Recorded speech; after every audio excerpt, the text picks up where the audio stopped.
Engineer आतंकी विस्फोटक खुलासा।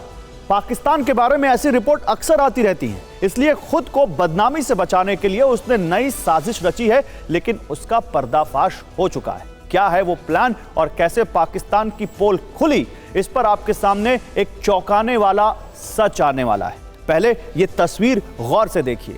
दिल्ली पुलिस की स्पेशल सेल की गिरफ्त में आए इन 3 आतंकियों के नाम शाहनवाज, मोहम्मद रिजवान और मोहम्मद अरशद वारसी हैं। दिल्ली और यूपी से पकड़े गए इन तीनों का संबंध आईएसआईएस से था। सूत्रों के मुताबिक पूछताछ में पता चला है कि इनके हैंडलर पाकिस्तान में हैं और उन्हीं के ऑर्डर पर इनको हिंदुस्तान में बहुत बड़ी दहशत फैलानी थी। आईएसआईएस के इन आतंकियों के आका का नाम फरहतुल्लाह गोरी है, यानी नाम सामने आया आईएसआईएस का, लेकिन षड्यंत्र के पीछे पाकिस्तान, उसकी एजेंसी और वहां बैठे आतंकी चेहरे हैं। इसलिए पूरे प्लान को डिकोड करने वाली ये रिपोर्ट देखिए।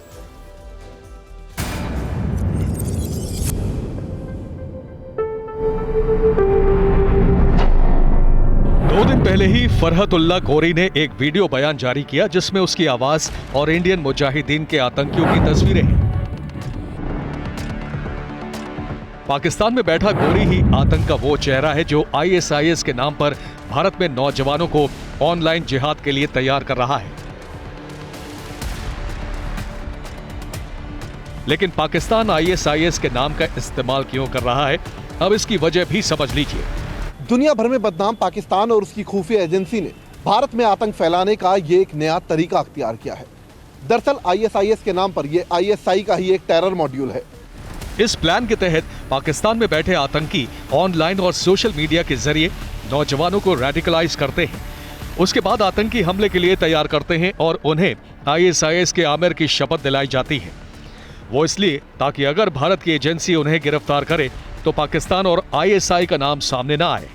फरहतुल्लाह गोरी भी इसी की एक कड़ी है जो सोशल मीडिया पर आतंक का कोचिंग सेंटर चलाता है। इस वीडियो में इतना जहर है कि हम आपको ये सुना नहीं सकते, लेकिन इतना जरूर है कि वो जिहाद के लिए युवाओं को उकसाता है, उनका ब्रेन वॉश करता है, भारतीय एजेंसियों के बारे में झूठे दावे करता है। फरहतुल्लाह गोरी गुजरात में साल 2002 में अक्षरधाम मंदिर पर हुए हमले में शामिल था। इसके अलावा 2005 में हैदराबाद के एसटीएफ कॉलेज में फिदाइन हमला भी इसी ने करवाया था। केंद्र सरकार ने फरहतुल्लाह के जुर्म के लिस्ट के आधार पर 2020 में इसे आतंकी घोषित कर दिया।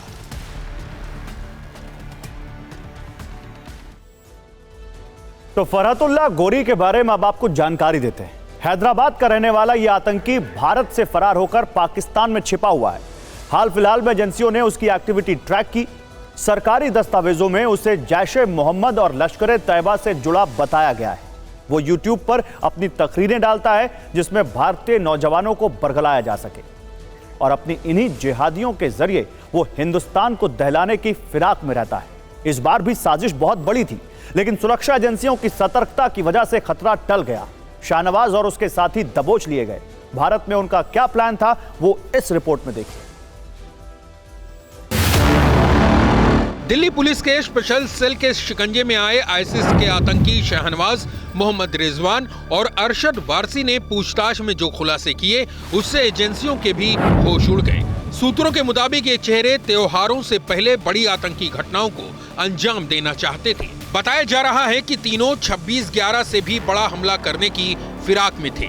दिल्ली समेत 18 जगहों पर धमाके की तैयारी थी। इनमें अयोध्या का राम मंदिर उनकी लिस्ट में था। इसके अलावा मुंबई के मरीन ड्राइव का चावड़ हाउस टारगेट पर था। यही नहीं, मुंबई, सूरत, वडोदरा, गांधीनगर और अहमदाबाद में बड़े नेताओं के रूट की रेकी भी की थी। देश में 26/11 से भी बहुत बड़े आतंकी हमले की तैयारी पूरी हो चुकी थी। एक खास दिन आतंकी हमला किया जाना था, जिसकी तारीख पाकिस्तान में बैठे हैंडलर को तय करनी थी। सीमा पार से आदेश था कि बड़े पैमाने पर तबाही मचानी है, ऐसी तबाही जो 26/11 से बहुत बड़ी हो। आप कल्पना नहीं कर सकते हैं कि अगर ये आतंकी अपने मंसूबे में कामयाब हो जाते तो क्या होता। आपको बता दें, 26/11 मुंबई पर हुआ वो आतंकी हमला है जिसमें 166 लोग मारे गए थे, जबकि आतंकियों के खिलाफ ऑपरेशन 60 घंटे से ज्यादा चला था। इसके पीछे भी पाकिस्तान और वहां बैठे आतंकी ही गुनहगार थे। जो आज भी वहां आजाद हैं। तो दिल्ली पुलिस की स्पेशल सेल ने जिन आतंकियों को पकड़ा वो पेशे से इंजीनियर थे। तीनों पर एनआईए ने 3 लाख का इनाम रखा था। इन तीनों को बम बनाने की महारत हासिल थी। कहा जा रहा है कि कई नौजवानों को भर्ती कर इन्होंने ट्रेनिंग भी दी थी। दिल्ली में शाहनवाज आलम किराए के मकान में रहता था। उसके कब्जे से हथियार और विस्फोटक भी बरामद करने का दावा है। इनमें .32 बोर की एक पिस्तौल और 7 जिंदा कारतूस, केमिकल से भरे प्लास्टिक कैन और बोतल, बैटरी के साथ कनेक्टर, अलग अलग रंग के पाउडर, टाइमर और मोबाइल फोन, इसके अलावा पेन ड्राइव और भारत का नक्शा शामिल है।